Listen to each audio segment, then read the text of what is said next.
ମାଛର ରାଣୀ ଇଲିଶି ପ୍ରାୟ ସମସ୍ତଙ୍କର ପ୍ରିୟ। ଯେତେ ଦାମ ହେଲେ ବି ବିଶେଷ କରି ଆମ ଓଡ଼ିଆ ଆଉ ବଙ୍ଗାଳୀ ଘରେ ତ ବର୍ଷକୁ ଥରେ ନିଶ୍ଚୟ ଏଇଟା ରୋଷେଇ ହେବ ହିଁ ହେବ। ଆଜି ମୁଁ ଆପଣଙ୍କୁ ଏଇ ଇଲିଶି ମାଛର କଞ୍ଚା ଝାଲ କରିକି ଦେଖେଇବି। ନମସ୍କାର, ଓଡ଼ିଆ ଚେଫ୍ ମମ୍ ପ୍ରିୟଙ୍କା ଚ୍ୟାନେଲକୁ ଆପଣ ସମସ୍ତଙ୍କୁ ସ୍ୱାଗତ। ରେସିପିଟି ନିଶ୍ଚୟ ଲାଷ୍ଟ ଯାଏଁ ଦେଖନ୍ତୁ। ଆଜି ଦେଖନ୍ତୁ ଏଇ ରେସିପି ପାଇଁ ମୁଁ ପ୍ରଥମେ 500 ରୁ 600 ଗ୍ରାମ ଭଳିଆ ଏଠି ଇଲିଶି ମାଛ ନେଇଯାଇଛି। ତାକୁ ଭଲ ଭାବେ ସଫା କରି ନେଇଯାଇଛି। ଆଉ ସେଥିରେ ହଳଦୀ ଗୁଣ୍ଡ ଆଉ ଲୁଣ ଦେଇଦେଇଛି।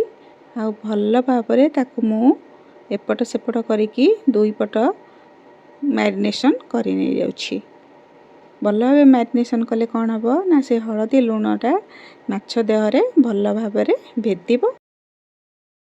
ତାପରେ ମୁଁ ଏଠି ଗୋଟେ ପେଷ୍ଟ ବନେଇବି। ସେଥିପାଇଁ ମୁଁ କଳା ସୋରିଷ ଗୋଟେ ଚାମଚ, ଧଳା ସୋରିଷ ଗୋଟେ ଚାମଚ, ପୋସ୍ତ ଗୋଟେ ଚାମଚ ନେଇଯାଇଛି। ପୋସ୍ତଟା ଦେଲେ ଏଇ ଗ୍ରେଭିଟା ବହୁତ ଟେଷ୍ଟି ଲାଗେ। ଏବେ ଏସବୁକୁ ଆମେ ଶୁଖିଲା ଭାବରେ ବ୍ଲେଣ୍ଡ କରିନେବା। ଶୁଖିଲା ଭାବରେ କଲେ କ'ଣ କି ଆପଣଙ୍କୁ ଇଜି ହେବ। ତାପରେ ଆମେ ଏଠି ଟିକେ ଲୁଣ ଦେଇଦେବା, ଆଉ ଦୁଇଟା କଞ୍ଚା ଲଙ୍କା ଦେଇଦେବା, ଆଉ ତାଜା ଦହି ଆମେ ଗୋଟେ ବଡ଼ ଚାମଚ ଦେଇଦେବା, ଆଉ ଟିକେ ପାଣି ଦେଇଦେବା, ଆଉ ଆକୁ ଆମେ ଭଲ ଭାବରେ ଗ୍ରାଇଣ୍ଡିଙ୍ଗ କରି ନେଇଯିବା। ଏଠି ଦେଖନ୍ତୁ ମୁଁ ଗ୍ରାଇଣ୍ଡିଙ୍ଗ କରି ନେଇଯାଇଛି। ଆଉ ତାକୁଥିରେ ଆଉ ଟିକେ ପାଣି ଦେଇକି ମୁଁ ଏଠି ଛାଣି ନେଇଯାଉଛି, ଯାହାଫଳରେ କି ସୋରିଷର ଯେଉଁ ଖଦଡ଼ ଅଂଶଟା ଥିବ ସେଇଟା ଅଲଗା ହେଇଯିବ, ଆଉ ଆମକୁ ଗୋଟେ ବଢ଼ିଆ ପେଷ୍ଟଟେ ମିଳିଯିବ। ଏଠି ତାପରେ ଆଉ ଗୋଟେ ମୁଁ ମିଶ୍ରଣ ବନେଇଛି, ଯେଉଁଥିରେ ମୁଁ ଏଠି ଜିରା ଗୋଟେ ଚାମଚ ଜିରା ଗୁଣ୍ଡ, ହଳଦୀ ଗୁଣ୍ଡ ଆଉ କାଶ୍ମୀରୀ ଲଙ୍କା ଗୁଣ୍ଡ ସବୁଥିରୁ ଗୋଟେ ଗୋଟେ ଚାମଚ ନେଇଛି। ଆଉ ସେଥିରେ ଟିକେ ପାଣି ଦେଇଦେଇଛି, ଆଉ ତାର ଗୋଟେ ମିଶ୍ରଣ ମୁଁ ପ୍ରସ୍ତୁତ କରିଛି।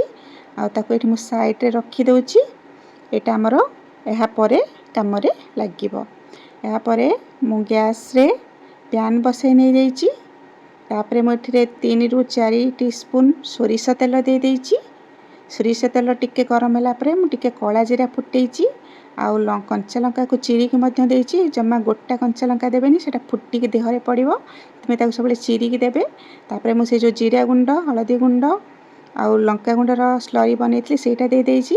ସେଇଟା ଟିକେ ତେଲ ଛାଡ଼ି ଆସିଲା ପରେ ମୁଁ ଯେଉଁ ମ୍ୟାରିନେଟେଡ଼୍ ମାଛ ଗୁଡ଼ା ରଖିଥିଲି ତାକୁ ମୁଁ ଦେଇଦେଇଛି। ଏଇଠି ଟିକେ ଗୋଟେ ସାଇଡ଼୍ ହେଲା ପରେ ମୁଁ ମାଛଟାକୁ ପୁରା ଆସ୍ତେ, ଯେତେ ପୁରା କେୟାରଫୁଲି କରିବେ, କାରଣ ଏଇଟା ବହୁତ ନରମ ମାଛ, ଭାଙ୍ଗିଯିବାର ଚାନ୍ସେସ୍ ଥାଏ। ତାପରେ ମୁଁ ମାଛ ଗୁଡ଼ାକୁ ଆସ୍ତେ ଆସ୍ତେ ଓଲଟେଇ ନେଇଯାଇଛି। ଏଠି ମାଛଟା ଟିକେ ସମୟ ସେଇ ମସଲାରେ ହେଲା ପରେ ତାପରେ ମୁଁ ସେଇ ଯେଉଁ ଆଗରୁ ଗୋଟେ ବାଟିକି ରଖିଥିଲି ଯେଉଁ ସୋରିଷ ପେଷ୍ଟଟା ମୁଁ ସେଇଟା ଦେବି। ଏଇଟା ଦେଖନ୍ତୁ, ଏଇ ସୋରିଷ ପେଷ୍ଟଟା ଆମେ ଏବେ ଦେଇଦେବା, ତା ଉପରେ ଢାଳିଦେବା।